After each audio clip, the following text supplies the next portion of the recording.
Your fantasy championship can be lost before Sunday even starts. One wrong lineup decision, and the trophy is gone. These are the players who could sink your Week 17 title run. Welcome back to Victory Grid, where we break down fantasy football decisions that actually win championships. Today, we're diving into Week 17 fantasy fades and busts, the players you may need to avoid if you want to lift the trophy instead of watching it slip away. This is Championship Week. There are no second chances. What a fantasy fade really means before we name names. Let's clarify something important. A fade does not automatically mean a player must be benched in every league. Fantasy football is contextual. Your roster matters. Your waiver wire matters. A fade means expectations are too high relative to reality. If you start these players, you're hoping for volume, luck, for a touchdown bailout, not a strong underlying matchup or reliable production. In Championship Week, that's dangerous. Breece Hall, a former star turned liability. Let's start with one of the most painful names on this list. Breece Hall, a former top 5 fantasy running back, a player many managers still feel emotionally attached to.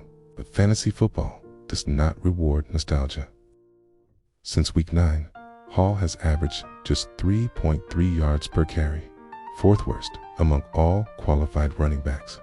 Over the last 3 weeks, he's produced 5.4 fantasy points per game, despite seeing at least 14 opportunities in each contest. That's the worst combination possible. Volume without efficiency. Add in a collapsing Jets offense, a Patriots defense that's been elite against running backs, and diminishing receiving productions.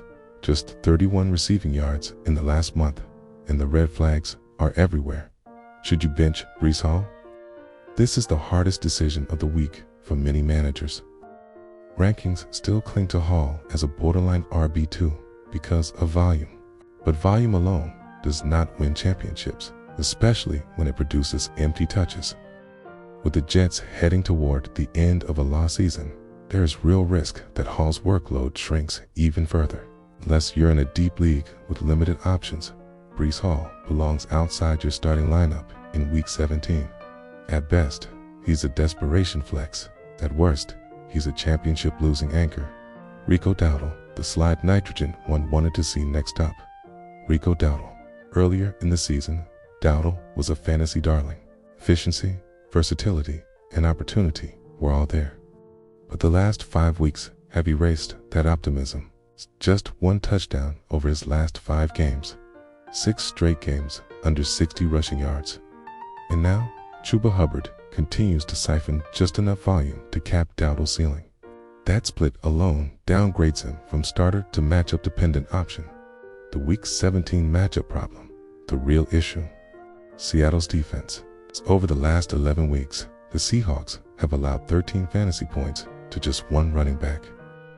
They've contained stars like Bijan Robinson and Jonathan Taylor. If they can shut down elite backs, Dowdle has little chance of breaking through. Yes, Dowdle has big playability. He can score from distance. But Championship Week is not the time to chase low probability outcomes. Dowdle is an RB3, not a title-winning starter. DeVonta Smith, targets without production. Now, let's move to the Eagles. In the first of 2 Philadelphia fades, DeVonta Smith. On paper, the usage looks solid.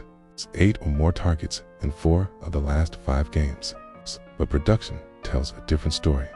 Since Week 11, Smith has topped 50 receiving yards. Just once, he's posted single-digit fantasy points in 4 of those games. And that's against mostly favorable matchups. Why Week 17 is a nightmare for Smith. Now comes Buffalo.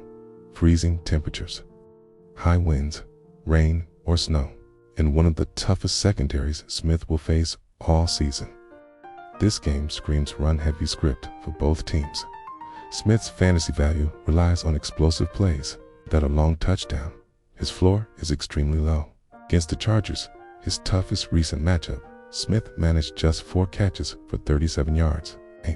That's the blueprint for Week 17, benching. A big name feels wrong, but it's right.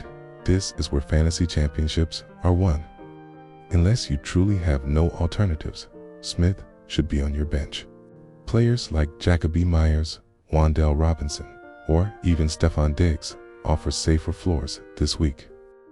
Smith profiles as a 3-catch, 30-yard disappointment waiting to happen. Ladd McConkey, really, the whole Chargers passing game. Let's be clear, this is not just about Ladd McConkey. This is about avoiding the entire Chargers passing offense. Injured quarterback, broken offensive line, unpredictable target distribution. You are guessing blindly on who might score a touchdown. And in fantasy championships, guessing is how you lose. The Texans' defense ends the discussion. Houston's secondary is elite.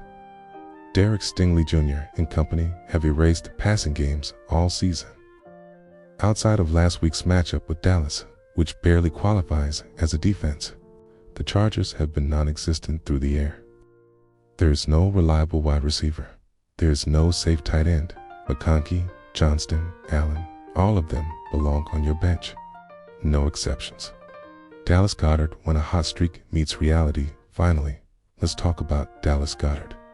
Over the last 3 weeks, he's been fantastic. 17 catches, 180 yards, 3 touchdowns. But fantasy football does not care about yesterday. Why Buffalo shuts down tight ends? The Bills are one of the worst possible matchups for tight ends. They allow the fewest receptions, the second fewest yards, almost no touchdowns, their worst game against a tight end. Evan Ingram's 11.3 points in Week 5. Add in brutal weather and a run funnel defense, and Goedert's hot streak is almost guaranteed to end. What to do if Goedert is your starter? If Goedert is your championship tight end, you need another plan. Stream if necessary. Dalton Schultz, Darren Waller, Colston Loveland, even A.J. Barner in a pinch. Goedert's floor is dangerously low this week, and you cannot afford 0 touchdown games in the final. The big picture championship decisions, our uncomfortable championship weeks, are not about comfort. They're about clarity. Big names fail. Matchups matter. Weather matters. Defensive trends matter. Benching players you trusted all season feels wrong until it wins you the title. If this breakdown helped you prepare for your fantasy championship, make sure to like, subscribe, and save this video. It's Victory Grid, and we're here to help you win when it matters most.